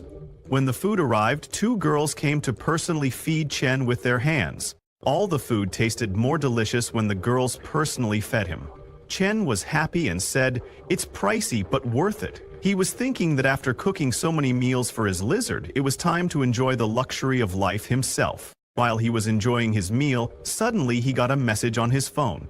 It was from Chen's college advisor, who informed students that classes would start in a week and they had to report to school on time. When Chen saw the message from the advisor, he remembered that he was still a sophomore. Chen then opened his status window. His constitution had now reached 327, and his spirit was 49. He still had only one talent, mind control, his traits. External aura and key perceptions experience points also increased. The power of his skills, extremities boxing, stepping cloud jump, and tan leg technique had also grown. His companion, the armored spiked lizard's evolution points had reached 2,160, which required 5,000 points for the third evolution. Looking at the status window, Chen understood that once classes started, he would have less time, so he needed to earn more money quickly to help his little lizard break through to the Shadow Realm. A few days later, in the deep sea, the swordfish, the fastest swimmer among fish, can reach speeds of up to 60 miles per hour, about 90 kilometers per hour. However, at this moment, Chen's sea iguana is even faster. After racing against the swordfish, the sea iguana enjoys a delicious meal of sailfish. Once he is full, Chen decides to resume his treasure hunting. As he eats the sailfish, he gains 10 evolution points. With that, he gets back to searching for treasure. While exploring, Chen discovers that by spreading out his senses, he can roughly detect objects dozens of kilometers away. Unfortunately, even after scanning the seabed, he hasn't found any shipwrecks. He grows disappointed as several days have passed without any results. Chen thinks that now that he has these abilities, he needs to be even more cautious in his actions. The next day, he visits a high-end office building in N-City. Since Zhang Changshou transferred the company to him, he hasn't visited it even once. Chen is impressed. The building is located in the busiest area of N-City, and it's clear that Zhang Changshou went all out to make the company look good. Chen's new company is named Tianlan Marine Industries. He enters the building with a man wearing glasses. At the reception desk, Nai Xin, the receptionist, greets the man in glasses, but does not recognize Chen. The man then asks Xiao Ning to call all the employees to the boss's office. A few minutes later, all the female employees gather in Chen's office. The man in glasses points at Chen and announces, "This is your new boss, Mr. Chen." The women are visibly amazed. Their new boss is young, handsome, and incredibly rich. The man in glasses begins introducing people to Chen. Pointing at Naixin, he says, "She is our receptionist." Naixin greets Chen with a blush. As the introductions continue, a stunning woman approaches and hands Chen a cup of coffee. The man introduces her as Su Lingye, Chen's personal secretary. However, Chen, focused on reading documents, simply tells Su Lingye to leave the coffee on the table. Chen is surprised to see that despite being just a shell company, Tianlan Marine Industries is surprisingly well equipped, and maintaining it costs hundreds of thousands. Chen understands that maintaining this company every month will require him to search for more shipwrecked treasures. He calls the man in glasses and tells him to end the introductory meeting and have everyone return to work. He then orders him to head back to the ship and keep an eye on things for now. The man in glasses acknowledges the order and leaves. Chen knows that the mind control effect is stable for now, but subconscious hypnosis isn't foolproof. He understands that he needs to ensure the employees don't interact too much with the outside world. Chen then takes his coffee and enjoys it while gazing out the window. Suddenly, he receives a system notification. He has gained 0.7 constitution points. Multiple notifications appear at once. Looking at them, Chen thinks, using clones to hunt while just lying around and getting stronger. He then connects his mind to the sea iguana, which is currently hunting fish. Now that it can control its internal energy, it easily preys on large fish. This time, it has caught a barracuda. Chen knows that barracudas are usually about 2 meters long. When the sea iguana eats the barracuda, Chen notices that its meat is clearly different. It provides much more energy. Just as the sea iguana finishes eating, Chen suddenly receives a system notification. Chen's clone devours the fish with effort and gains 90 evolution points. Chen also gains 9 constitution points. As soon as the notification appears, his internal energy activates on its own and his body becomes more muscular. Chen immediately senses that something is off. He realizes that this fish must have been highly unusual. Now his muscles and bones are strengthening at a rate 10 times faster than before. After witnessing its effects, he tries to find another one of the same kind. Unfortunately, in the vast ocean, that mutated fish seems to be the only one of its kind. Meanwhile, at the Tianlan Marine Industries office, receptionist Nai Xin asks Su Lingye if she thinks their boss has a significant other. Su Lingye smiles and teasingly asks, "Why do you want to know? Are you planning to make a move on him?" Another female colleague jokingly asks, "Nai Xin, are you fangirling again?" Hearing this, Nai Xin turns red with embarrassment. As they are chatting, someone suddenly asks, "Why aren't you off work yet?" It's Chen, who is about to leave for home. Su Lingye greets him with a smile and explains, "We still have a few things to finish up." With his sharp hearing, Chen had already picked up on their conversation while he was in the elevator. However, to avoid any awkwardness, he decides to pretend he didn't hear anything. Smiling, he tells them, "Since everyone's working so hard, dinner's on me tonight." Hearing that, everyone gets excited. Chen and all the girls head to Cloud's restaurant. Nai Xin is especially impressed when she sees Chen's luxury vehicle, worth over 2 million. The other girls are equally amazed upon arriving at such a lavish restaurant. A waitress comes to take their order. After dinner, Chen tells the girls that he has something to take care of tonight, so he will arrange rides for them. They all thank him warmly, and together they enjoy the meal. After driving all the girls home, Chen heads to a deserted rocky shore. The sea breeze is so soothing that it lifts his spirits. He begins practicing his boxing on the rocks. He hasn't stopped training all this time, and now his physique is over 20 times that of an average person. His punch strength exceeds 2 tons, and with the external force field, his strength doubles, making his punches nearly 5 tons in force. But the stronger he gets, the harder it becomes to control his power. Chen's footing isn't steady, and he loses control again and again. This makes him realize that he needs to keep training to get used to his strength. While he is training, he suddenly notices a boat. He is surprised to see people in such a remote place so late at night. On the shore, a group of thugs is waiting to receive the boat. One of the thugs on shore asks the thug from the boat, "Don't you trust me yet? We've done so many deals together." The thug from the boat replies, "It's just that the heat is on right now." He then adds, "Rules are the same as always. Money first, then the goods." Chen, hiding behind a rock, spies on them carefully. He understands that it's a D-grade deal, but since they're armed, he needs to be cautious. The receiver thug's men check the goods and confirm to their boss it's top quality. Hearing this, the receiver thug hands over the money and shakes hands with the dealer, saying, "Pleasure doing business with you." As they prepare to leave, the receiver thug warns his men, "Be careful, things are tight lately." His men reassure him, "Boss, we only work through single channels. Even if something goes wrong with the goods, they won't be traceable." These thugs think no one can catch them, but little do they know, Chen is coming for them. With lightning speed, Chen charges in and punches one thug in the neck, knocking him out instantly, while kicking another at the same time. The thug's boss is shocked to see Chen. Panicked, he immediately pulls out his gun to shoot, but before he can aim or fire, Chen reaches him in an instant and punches him in the face, sending him flying. In just 5 seconds, Chen knocks down all 3 thugs. They die immediately upon impact, but Chen doesn't feel sorry. He knows these people have lost all humanity. Taking them out is practically a public service. Meanwhile, out at sea, the thugs on the boat notice something approaching at high speed. It's Chen's sea iguana. The creature charges in and slams into the boat from below. Against the sea iguana's sheer force, the boat doesn't last long. It snaps in half.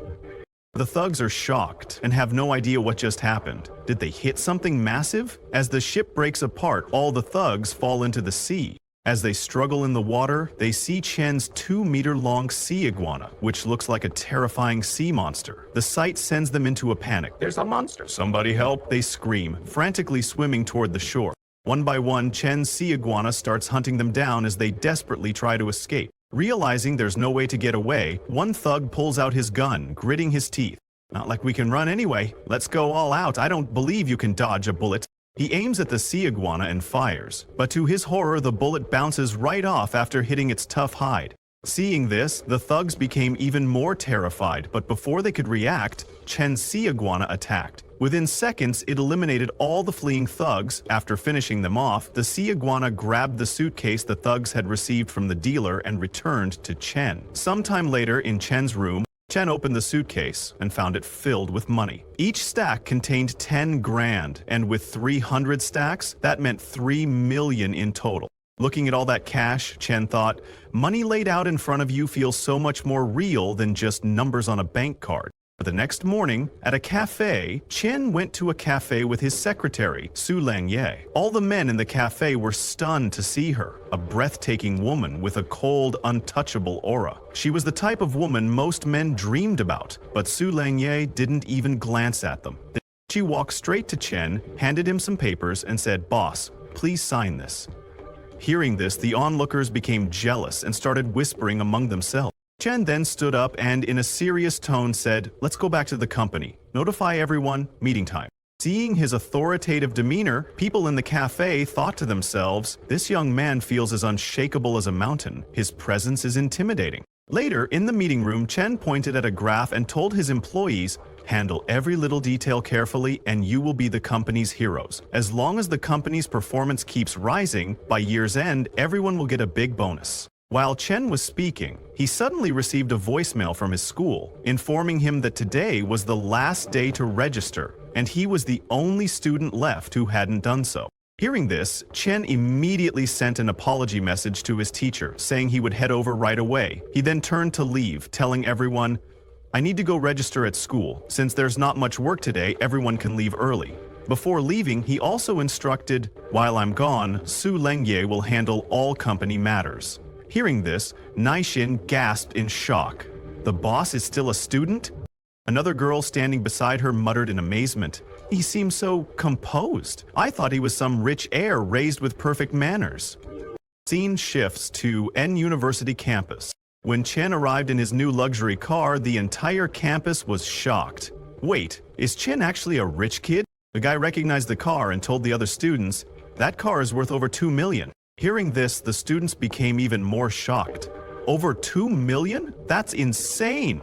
Suddenly, the news spread like wildfire across the N University campus forum. A video of Chen was posted on the forum with the caption, "On the last day of new student registration, a tall, rich, and handsome guy shows up in a car worth over 2 million. Many people commented on the post. A student from Chen's class recognized him and commented, "Isn't that Shen Chu? He got so handsome over the summer." Another guy replied, "Who cares about how handsome he is? He's driving a car worth 2 million. His family must be billionaires." Meanwhile, a yellow-haired girl dressed in revealing clothes was browsing the university's campus forum.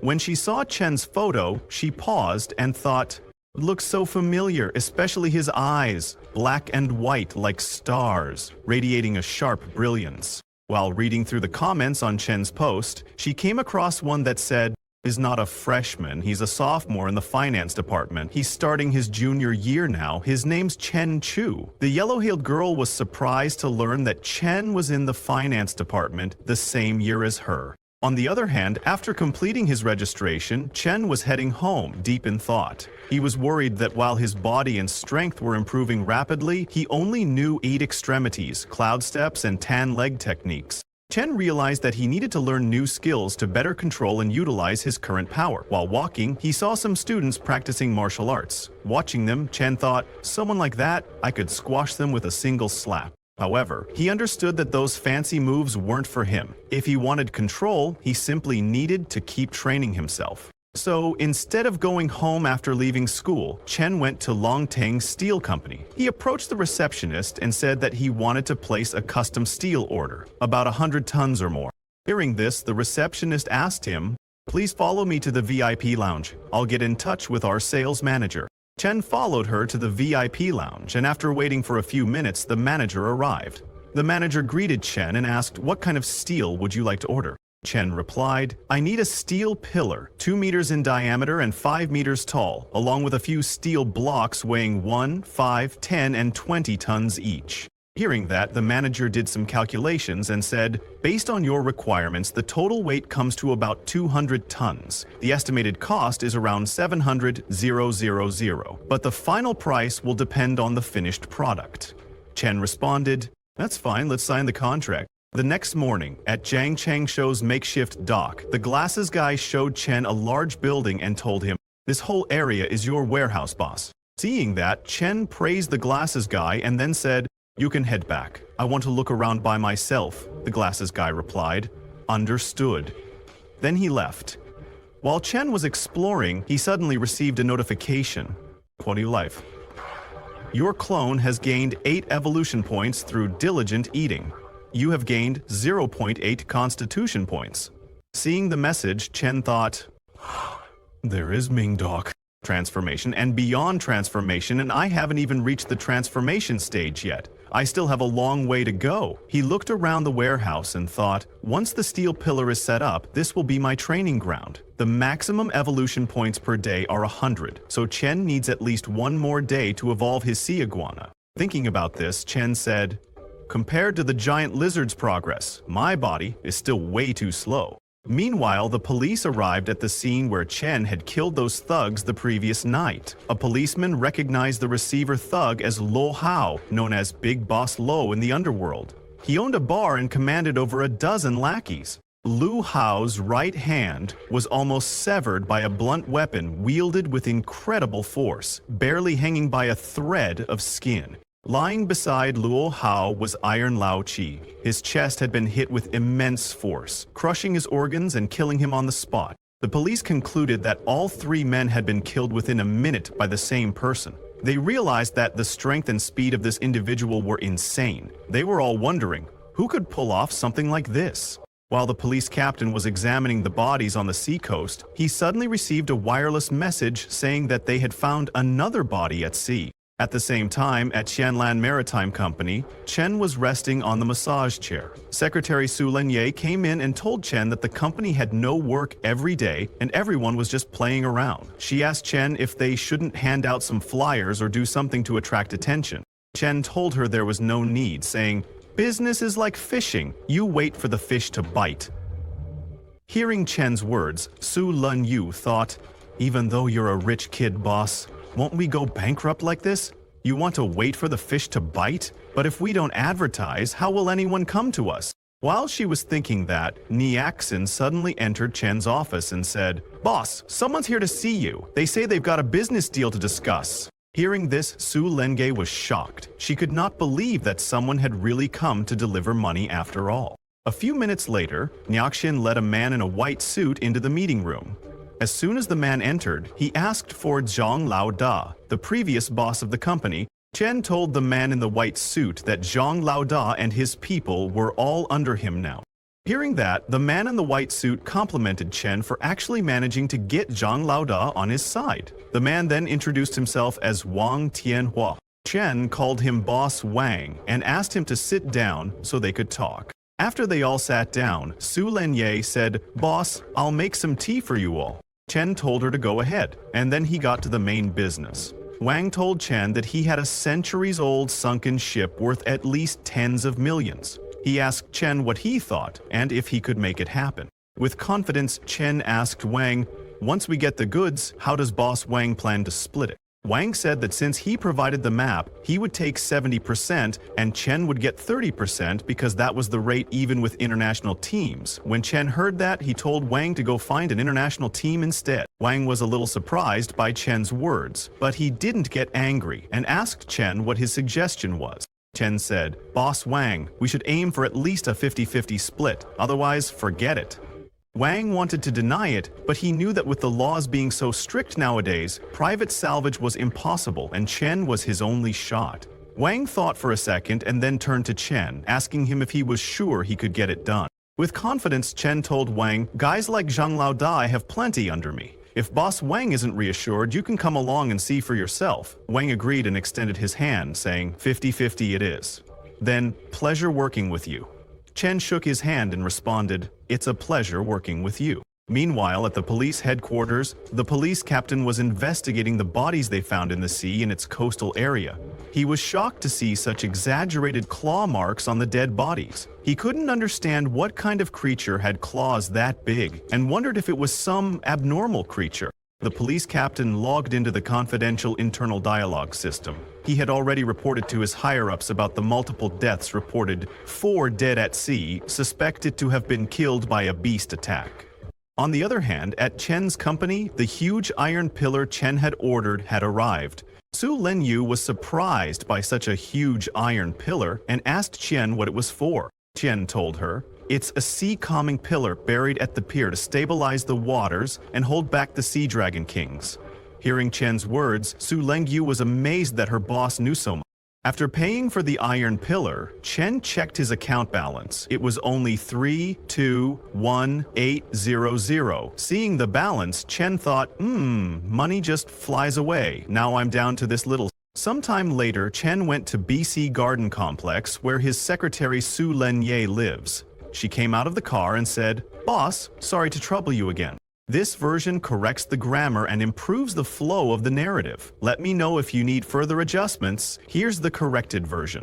Mondays, well, don't you come upstairs for some water?" It was a signal from her, but Chen declined and told her that he had something else to do soon. After saying that, he left. When Chen left, Su Lenye became very embarrassed, thinking, "How could I be so bold to say something like that?" She became even more embarrassed when she suddenly remembered that her underwear was still lying around on the sofa. Meanwhile, the reason Chen declined Su Lengyu's invitation was because, at dinner earlier, he accidentally snapped his chopsticks. This made him realize that he still needed to practice controlling his strength. So after leaving Su Lenye, Chen didn't directly return home, but went to the sea coast. He practiced his boxing by punching the rocks again. But while practicing on the rocks, Chen realized that he had to achieve perfect mastery to fully use his powers. Chen then released his internal energy and saw that his aura shield could now cover up to 30 meters. He could sense every movement of the wind and grass around him. Then, 3 days later, in the deep sea, Chen was connected to his sea iguana, which was eating a red queen fish. The red queen fish were mutated, and when the sea iguana ate them, it gained 210 evolution points and 21 constitution points. After it finished eating, the sea iguana followed Wang Tianhua's ship. When Chen saw that Wang Tianhua's ship was slowing down, he understood that they must be close. When the ship stopped completely, Chen called and said, "Boss Wang, my other crew has already arrived. When do we start?" Wang was impressed by Chen's quick work. He asked Chen to let him prepare, saying they would begin tonight. Chen agreed and got back to his training. After hard work, he gained 15 aura control experience, and with aura enhancement, his strength multiplied. At night, Wang called Chen, saying that he didn't see Chen's other crew yet. Chen told Wang that they were already underwater. He asked him to just tell the location. Wang was surprised, saying, "That's impressive." He told Chen that the location was 200 meters to the left of his ship, about 708,000 meters deep. After hearing the location, Chen connected himself with the sea iguana and went to that location. However, at that depth, even with the sea iguana's constitution, the water pressure made Chen uncomfortable. When Chen arrived at the location, he saw that there was nothing there.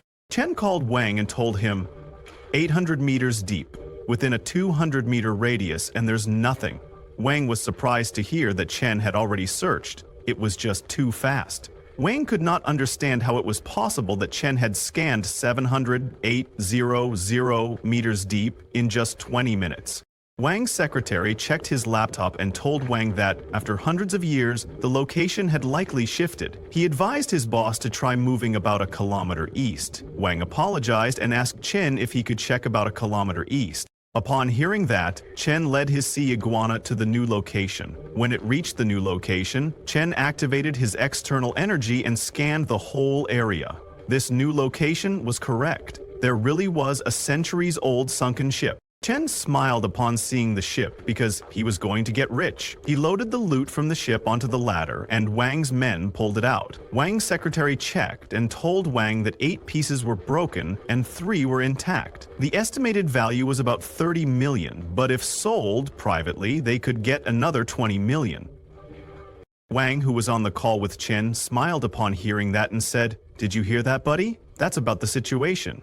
Chen told Wang that the rest was up to him. He just needed to collect the money. Then, a few days later, Wang returned with the money. He told Chen that the loot totaled over 23 million. They each got 11.5 million. He asked Chen if he would like to count it. Chen told him that there was no need. He trusted him. Hearing that, Wang laughed, calling Chen a straightforward guy. He told Chen that they would contact him next time they have information. Looking at all that money, Chen thought, "Now my money problem is solved, but my strength is still too weak. I need to train until sniper bullets and grenades won't affect me before I can attempt riskier moves." The next day, at Tianlan Marine Industries, when Chen arrived at the office, Na Yin told him that someone had submitted a resume yesterday. They say they can bring 200 fishing enthusiasts every month for a monthly salary of 50,000, she informed him. Chen asked her to let him see it. Nuyaxin handed him the resume highlights. As Chen looked through it, he saw that the applicant was a member of the Fishing Association and had connections with many insiders in the field. The moment Chen saw that, he immediately realized it was a scam. Chen told Nuyaxin to reject the offer because the applicant was a scammer. Nuyaxin then asked him, "Why haven't you been to the office these past few days?" Chen replied that he had been working on a big project and had casually made a few million. Hearing that, Nuyaxin was amazed. "Boss, you're amazing!" she exclaimed. Chen smiled and reminded her, "Didn't I say I would treat all of you after this project? So tonight, I'll take you to Yunshang Tianwai to relax." Hearing that, Naye jumped with excitement. Another girl standing behind them thought to herself, "Working here is awesome. Easy work, good pay, and the boss always treats us. Not like my friend's company, where the manager even tried to hit on her." She then wondered if the boss tried to hit on me. Chen told her that he got lucky and caught a bluefin tuna. One fish worth hundreds of thousands. While Chen was relaxing with the girls, a man suddenly approached him and asked, "Are you Mr. Chen, the owner of Tianlan Marine Industries?" The man greeted Chen and introduced himself as Li Tianhui, the deputy general manager of Tianhong Group and also a friend of Wang Tianhua. Chen was a little surprised by his sudden approach. Manager Li then said that he wanted to go fishing at sea and asked Chen if he was interested in a cooperation. Chen replied that as long as it was profitable, he was interested. He then asked Manager Li to come to his company tomorrow so they could discuss it further. Li handed over a card, saying, "This is our boss's business card." Manager Lee took the card and told Chen that he would see them tomorrow. Looking at Manager Lee, a girl commented, "I didn't expect him to be so young." Niexin asked her, "Is this group really that big?" The girl replied, "Their chairman is worth tens of billions. He's even richer than the richest man in N City. And Manager Lee has the same surname as Tianhong's chairman, so maybe he's a relative?" Niexin was amazed to hear that Manager Lee's family was worth tens of billions. Su Lengyu was also shocked, thinking that she never could have imagined running into the son of the richest man over a simple meal. Chen was surprised by the coincidence. He had just been telling Niexin about a fish worth over 10 million, and now he had stumbled upon not just one, but two of them. A few minutes later, Chen's sea iguana ate one of the fish and took the other to the warehouse. Chen and his giant sea iguana looked at the fish and thought, a fish worth over 10 million and its meat doesn't even taste that special. But Chen knew that this wasn't just a fish, it was practically money swimming in the water. Now he just needed to find a buyer and sell it. The next day, while Chen was training his boxing while holding 2-ton dumbbells, he suddenly got a call from Su Lengyu. She told him, "Young Master Lee has been waiting for you at the office for quite a while." Chen said, "All right," and told her that he would head over immediately. A few minutes later, Chen arrived at Tianlan Marine Company. When the meeting started, Manager Lee told Chen that he had obtained the exact location of a shipwreck. Chen asked Manager Lee, "With the wealth of Tianhong Group, is young Master Lee also interested in shipwrecks?" Manager Lee replied, "No one ever thinks they have too much money." After discussing the location and the price of the loot, Chen told Manager Lee that they would split the profits 50-50 once the goods arrived. Manager Lee agreed without hesitation, saying, "It's no problem." From the look on Manager Lee's face and how easily he agreed, Chen immediately realized that he wasn't just after the treasure on board. However, he decided not to say anything. Instead, Chen changed the topic and asked Manager Lee if he knew anyone who ran high-end seafood restaurants, as he had just caught a 4-meter bluefin tuna. Hearing that, Manager Lee was impressed that even bluefin tuna was within Chen's reach. He took out his phone and told Chen, "Actually, I do know someone who owns a seafood restaurant." He then asked, "How about we grab lunch there? I'll introduce you as well." Sometime later, after meeting with the seafood restaurant owner, Chen went to his warehouse. The restaurant owner stepped out of the car and rushed into the warehouse to check the fish. Chen smiled and said, "Don't rush, the fish is right there. It's not going anywhere."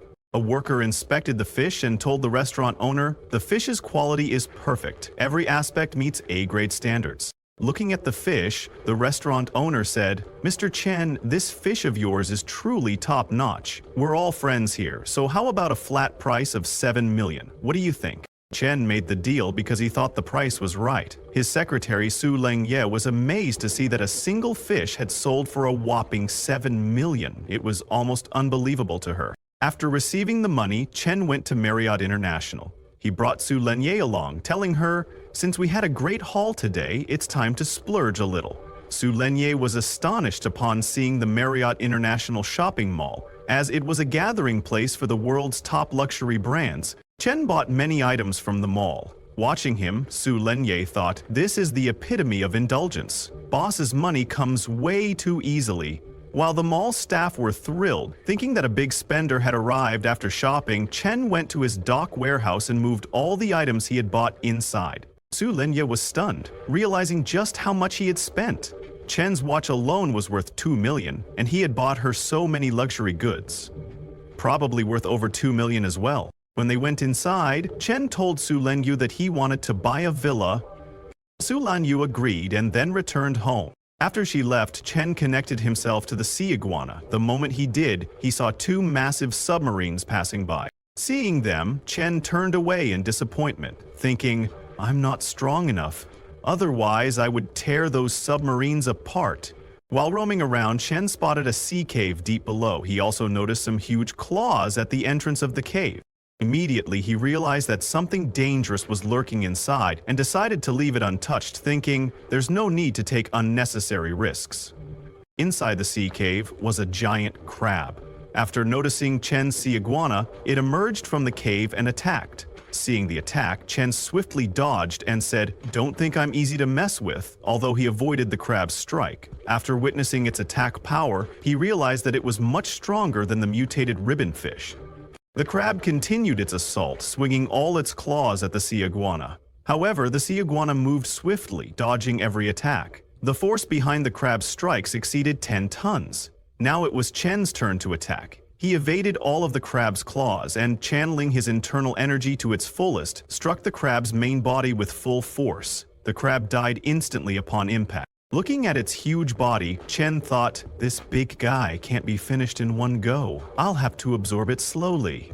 The sea iguana began eating the giant crab, so Chen disconnected the connection and started searching for reports on unusual marine phenomena in recent years. He was concerned. After seeing the giant ribbonfish, giant triggerfish, and now a giant crab, he was certain that the world might really be changing. While searching, he found a post saying that an M-country nuclear submarine had vanished at a depth of 600 meters in the Pacific, reportedly attacked by an unknown giant sea creature. When he searched further, he found another similar case where a nuclear submarine in the Arctic collided with an underwater iceberg, killing all 127 crew members.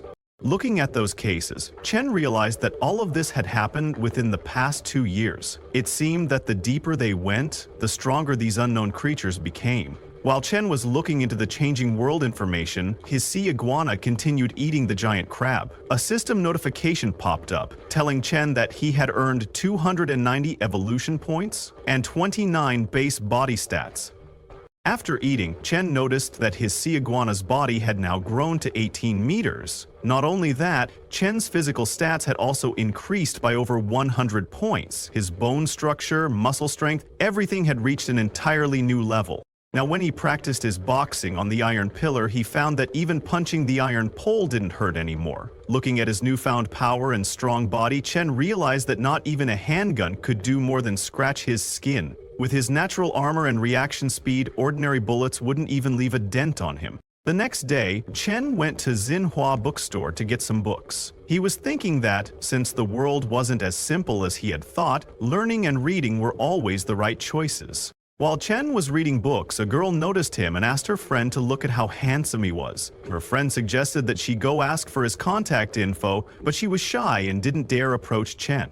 Later, Chen returned home. He took out 2 martial arts books that his father had given him, telling him that only by continuously learning could he keep improving. He went to his warehouse and started practicing those techniques. After practicing for a while, Chen realized that Baji Quan and Xingyi Quan seemed simple, but mastering them was no easy task. While he was practicing, he suddenly got a call from Manager Li. When Chen picked up, Manager Li told him that they had arrived. Chen replied, "All right," and told Manager Li to send him his location, as his people would be underwater in half a day. A little later, Chen connected his mind to his sea iguana and went to the location Manager Li had given him. When he arrived, he saw gold in a box. Chen called and told Manager Li that they had found gold and some shattered porcelain. When Manager Li heard that, he asked Chen if they had seen a special box. He told Chen that as long as he could find that box, everything else on the shipwreck was his. Chen agreed and told Manager Li he would ask around. Chen first took the gold, as it alone was worth over 20 million. As for the special box, after looking around for a few minutes, Chen also found a small box that looked completely different from the others. But when Chen looked inside, there was just a pile of black mud. Chen had no idea what Manager Li wanted with it, but he handed it over to Manager Li. With full excitement, Manager Li opened the box only to find mud inside. Seeing that, Manager Li's jaw dropped and he began crying for his elixirs, which were supposed to be inside that box. On the other hand, the police had found more dead bodies near the seacoast. After examining the bodies, a police officer told the deputy chief that, just like the people who died earlier, all their blood was gone and their muscles had dried up like jerky. However, the time of death was only about 10 hours ago. The deputy chief decided to wait for the higher-ups to arrive and investigate. He was a little suspicious because all the victims were thugs, no family ties, but physically strong. The deputy chief ordered the police officers to write up a report later and shut down all entertainment venues in the city. But even after doing all that, later that night, some men died, and all their blood was sucked dry, just like all the other victims. The deputy chief was shocked to find that more people had died. He could not understand how this was happening when everything had clearly been shut down. How did 4 more people die? Days passed and this continued happening. On the other hand, Chen continued his training in the warehouse. After a few days of training, he had made great progress in both Bajiquin and Xingyiquin. After Chen learned those techniques, he received a system notification saying, "You have comprehended a new martial art technique, please name it." Chen decided to call it Explosive Fist because it combines Bajiquan's 8 extreme stance and Xingyiquan's half-step Bengguan. It's one step, one explosion, fists like cannonballs. Meanwhile, a fishing boat was fishing in the deep sea. The owner of the ship was very happy because he finally caught the fish after chasing the school for so long. However, he was very cautious because this time the investment was huge and just one fishing net cost millions, so he couldn't afford any mistakes. But suddenly, alarms started ringing. A worker told the owner that there was a hole in the middle of the net and the fish were escaping. Shocked to hear that, the owner asked the worker to pull the net up quickly. After a few minutes, the worker told the owner that the detector showed nothing, but the net wouldn't budge. The reason the net had a hole and wouldn't budge was because Chen's sea iguana was inside it. With a single bite, the sea iguana took dozens of fish at once. Chen was connected to the sea iguana and was very satisfied with this feast. He wasn't worried at all because he knew that with his water affinity, those sonar detectors couldn't detect him at all. After eating hundreds of fish, Chen said, "It's time to head home now that I'm full."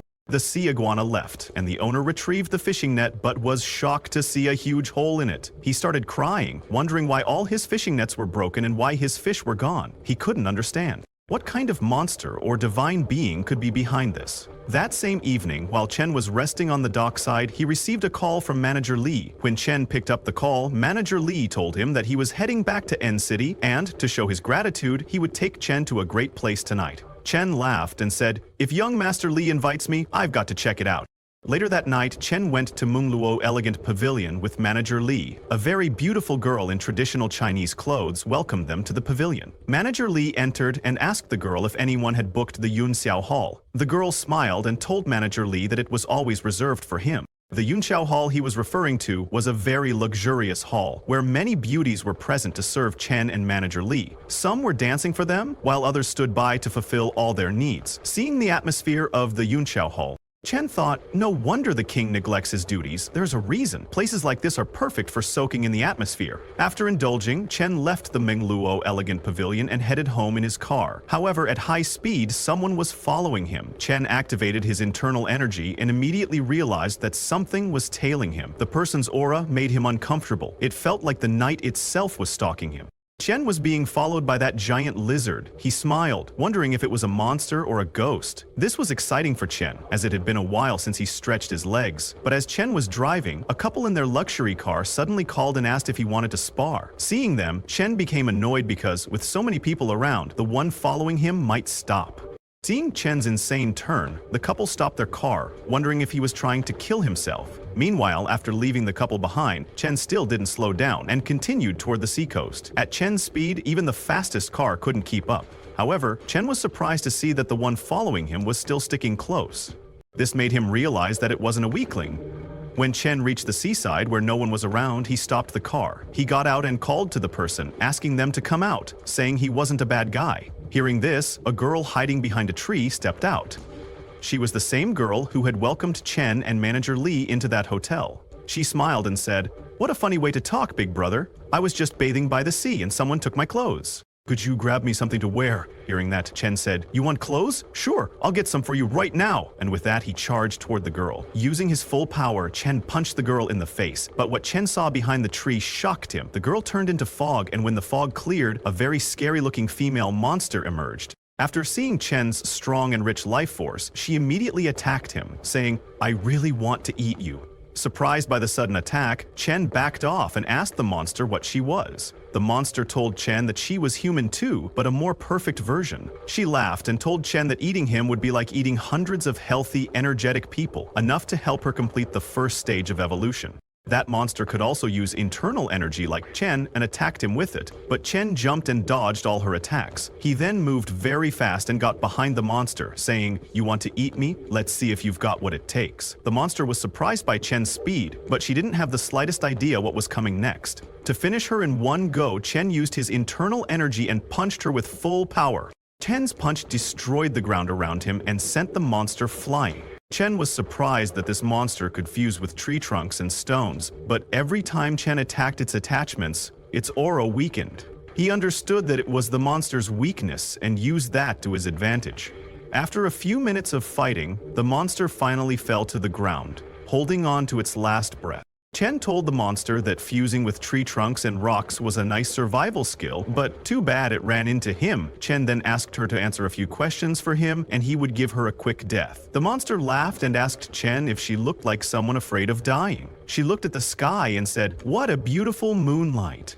Too bad I won't see it again, but it's fine, I've already avenged myself." She told Chen that if she had just one more month, she could have completed her shadow transformation. By then, not even a war god would scare her, but instead she ran into someone like him in a plain old city. After saying all that, the monster's body started to turn into dust and disappeared. Just as she died, Chen got a system notification telling him that he had killed a corruptor and gained 10 attribute points. Chen's internal energy was confused by the notification and wondered what a corruptor was and why he was being given attribute points. Another system notification appeared, telling Chen that attribute points can enhance skills, strengthen weapons, and improve him. They can also unlock special abilities like lightning, ice, fire, and many more. Looking at the message, Chen thought that since he already had extraordinary powers, and soon the giant lizard would too, he smiled, understanding that with the use of these attribute points, his sea iguana could turn into a real-life Godzilla. Chen then left the seaside and went to his warehouse. There, he started searching for information related to corruptors and awakeners on his computer. But his search found no relevant information. Seeing that nothing similar showed up, Chen understood that the authorities had blocked these details. Looking at the computer, he thought, "It's fine, I'm too weak now, but when I become stronger, I will explore that world again. Maybe after my physique goes above 10000, no one will be able to stop me." While he was thinking that, suddenly a system notification appeared, asking Chen to choose an element to enhance. He could choose from wind, fire, water, earth, lightning, light, or dark. Since his current physique was insufficient, only a basic element could be strengthened.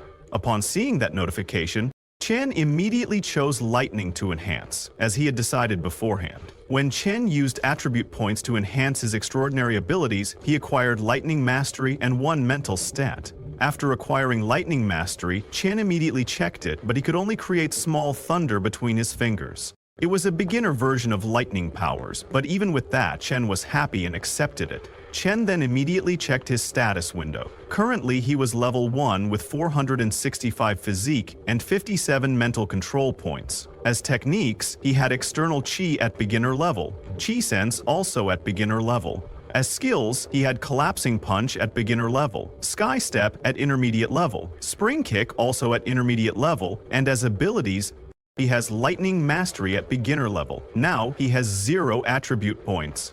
Its abilities are observation haki, armament haki, and its talents are water affinity and lightning mastery. Seeing the status window, Chen was a little surprised that even lightning mastery has experience points and can be improved through training. After Chen acquired the lightning attribute, he connected himself to his sea iguana and, while looking around, he saw a huge fish, and the sea iguana immediately attacked it. During the attack, there was some lightning power involved. After being hit by the sea iguana's lightning attack, the fish died immediately. It was another mutated sea beast, no less threatening than the giant spider from last time. When the sea iguana ate the fish, it gained 980 evolution points. Chen was surprised to see that even the giant lizard had lightning mastery now, and it was stronger than Chen's. Meanwhile, at N City Airport, the police deputy chief was there to receive 2 agents from the Special Affairs Bureau. One man in black, who introduced himself as Huang Junfeng, thanked the deputy chief in advance for his cooperation. The second man in white, who introduced himself as Nangong Jian, lead investigator for Case 97, asked the deputy chief to show them the body. The deputy chief then took the 2 men to the mortuary to show them the dead body. Seeing the spiritual aura and the monster's aura, the deputy chief was shocked. But before they could gather any information, the monster's aura disappeared. Seeing that the aura had vanished, the man in white told the other man that the killer was dead. The man in black was surprised to hear that. At the same time, Chen was at his warehouse, practicing his techniques. Chen was scared because his power had grown too fast, but he couldn't control it. Just tonight, when he dropped off Naixin, she asked him if he wanted to come upstairs for tea.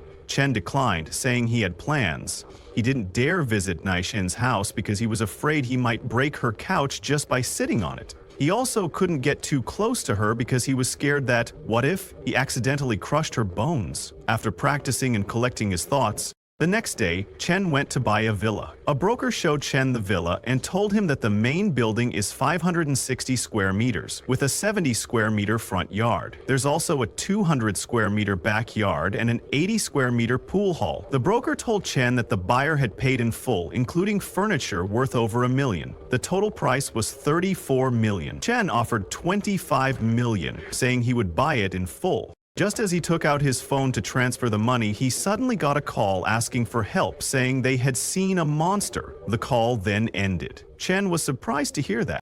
Meanwhile, the two special agents were on the rooftop of a building, looking at the city. The man in black told the man in white that there had been no unusual activity since last night, and the corruptor was truly dead. But he thinks it's strange because that corruptor was in a semi-ethereal state. A being like that isn't something normal people could handle. He asked the man in white if they should stay and investigate, suggesting they might as well check out the city's bustle. But the man in white told him to use the time to train, otherwise when the apocalypse hits, he would just be cannon fodder. Surprised, the man in black asked the man in white what he meant by apocalypse. The man in white told him that their professor predicts the next spatial fluctuation will be 10 times stronger than 20 years ago. The most pressing matter at hand is to increase their capabilities across the board. In anticipation of that day, with a serious expression, the man in white said, "Only this way can we repay the country for nurturing us." Meanwhile, in the deep sea, Chen connected his mind with the sea iguana, and after searching, finally found something valuable. However, stirring up too much sand earlier had broken a lot of porcelain. Then, Chen went to get a coffee at a cafe. There, he looked up on the internet to check the prices of the things he found. Chen struck gold. He got a Song Dynasty piece worth at least a few million, maybe even tens of millions. Too bad his carelessness destroyed so much. Otherwise, they all could have been worth over 100 million. While he was checking the internet, suddenly he heard a commotion. A waitress was shouting at a black-hailed customer, asking him what he was grabbing. The customer argued with the waitress, telling her not to accuse him, but then he started smiling and said, "Miss, since you said I grabbed something, should I grab it for real?" Now, another customer sitting nearby asked the black-hailed man how he could be so shameless, as he saw it clearly. The black-hailed customer argued with him, saying, "So what if you did? If you're upset, try hitting me." The waitress got scared and tried to run away. Chen jumped up from his seat and told the black-hailed man that he had never met someone as arrogant as him. The black-hailed man laughed and said, "Now you've met me. If you're not happy, then try hitting me."